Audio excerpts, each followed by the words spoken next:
Google പേ ആപ്ലിക്കേഷൻ്റെ അകത്ത് നിങ്ങൾക്ക് ഇപ്പോഴും അറിയാത്ത ഒരു ട്രിക്ക് ഉണ്ട്. അതായത് ഇത് സിമ്പിൾ സാധനമാണ്, നിങ്ങൾക്ക് ഉപകാരപ്പെടും.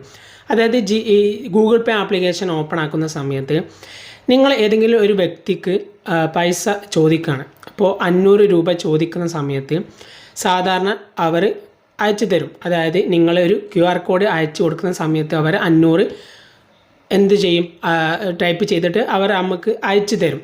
പക്ഷേ നമുക്ക് സെറ്റ് ചെയ്യാൻ സാധിക്കും. നമ്മുടെ ഒരു QR കോഡ് അങ്ങോട്ട് സെൻഡ് ചെയ്യുന്ന സമയത്ത് നിങ്ങൾക്ക് കാണില്ലേ, ഫ്ലിപ്കാർട്ട് ആമസോണിലൊക്കെ ആ ഒരു QR കോഡ് ഇതുപോലെ സ്കാൻ ചെയ്യുന്ന സമയത്ത് ഓട്ടോമാറ്റിക് എന്താകും, ആ ഒരു പൈസ ആഡാകും. നമുക്ക് നേരെ ഇനി പൈസ എന്ത് ചെയ്യേണ്ട, ടൈപ്പ് ചെയ്യേണ്ട ആവശ്യമില്ല. ഡയറക്റ്റ് ഇനി പിൻ നമ്പർ അടിച്ചിട്ട് സെറ്റ് അവർക്ക് അയച്ചു കൊടുക്കാനുള്ള ഒരു ഓപ്ഷൻ അതിലൊക്കെ സെറ്റ് ചെയ്തിട്ടുണ്ട്. അപ്പോൾ ഈ ഒരു മൊബൈൽ ഫോണിലും നിങ്ങൾക്ക് ചെയ്യാൻ സാധിക്കും. എങ്ങനെയെന്ന് വെച്ചാൽ നിങ്ങളുടെ മൊബൈൽ ഫോണ് ജി പേ ആപ്ലിക്കേഷൻ ഓപ്പൺ ആക്കിയതിന് ശേഷം ഏറ്റവും മുകളിൽ പ്രൊഫൈൽ ബട്ടൺ കാണാൻ സാധിക്കും. അതിൽ ക്ലിക്ക് ചെയ്യാം. അതിൽ ക്ലിക്ക് ചെയ്ത് കഴിഞ്ഞാൽ ഇവിടെ പ്രൊഫൈൽ ബട്ടൺ കാണാൻ സാധിക്കും. അതിൽ ക്ലിക്ക് ചെയ്യുക. ഈ ഒരു QR കോഡിൻ്റെ അതിൽ ക്ലിക്ക് ചെയ്യാം. ഇതിൽ ഗൂഗിൾ പേ കാര്യങ്ങളൊന്നും ഇല്ലാത്തത് കൊണ്ടാണ്, അക്കൗണ്ടൊന്നും ഇല്ലാത്തത് കൊണ്ടാണ്. അപ്പോൾ ഇങ്ങനെ നിങ്ങൾ സെലക്ട് ചെയ്യുന്ന സമയത്ത് ഈ ഒരു ഇൻ്റർഫേസിൽ നിങ്ങൾക്ക് കാണിക്കുന്നത് ഇതുപോലെ നിങ്ങൾക്ക് കാണിക്കും. ഇതിപ്പോൾ എൻ്റെ സ്ക്രീൻഷോട്ട് എടുത്ത് വെച്ചാണ്. അപ്പോൾ ഇങ്ങനെ കാണിക്കുന്ന സമയത്ത് നിങ്ങൾക്ക് ഏറ്റവും മുകളിൽ ഒരു ഡോട്ട് കാണാൻ സാധിക്കും. അതിൽ ക്ലിക്ക് ചെയ്താൽ ഇത്തരത്തിൽ 3 ഓപ്ഷൻ വരും.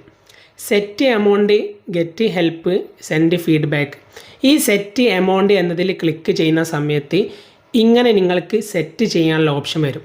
എത്രയാണ് നിങ്ങൾ ഒരു വ്യക്തിയോട് ആവശ്യപ്പെടുന്ന തുക, ആ ഒരു തുക ഇവിടെ സെറ്റ് ചെയ്ത് നിങ്ങൾ ഓക്കെ കൊടുത്തു കഴിഞ്ഞാൽ ആ ഒരു QR കോഡ് നിങ്ങൾ സെൻഡ് ചെയ്യുന്ന സമയത്ത് അവർക്ക് അതിൽ QR കോഡ് സ്കാൻ ചെയ്യുന്നതോടൊപ്പം അവർക്ക് ആ ഒരു 500 രൂപ ഓട്ടോമാറ്റിക്കലി അവർക്ക് അവർ 500 രൂപ അവർ ടൈപ്പ് ചെയ്യാതെ തന്നെ അവിടെ എമൗണ്ട് കാണിക്കുകയും ഇനി അവർക്ക് പിൻ നമ്പർ എൻ്റർ ചെയ്യൽ മാത്രമാണ് പണി. ആ എൻ്റർ ചെയ്തിട്ട് അയക്കുന്ന സമയത്ത് നിങ്ങൾക്ക് ഈ ഒരു എത്രയാണ് എമൗണ്ട് സെറ്റ് ചെയ്തത് അത് നമ്മുടെ അക്കൗണ്ടിലേക്ക് വരുന്നതായിരിക്കും. അപ്പോൾ ഇത് എത്ര പേര് ചെയ്ത് നോക്കിയിട്ടുണ്ട്, ഫുൾ ഡീറ്റെയിൽ നിങ്ങളുടെ കമൻ്റായിട്ട് അറിയിക്കാൻ മറക്കരുത്.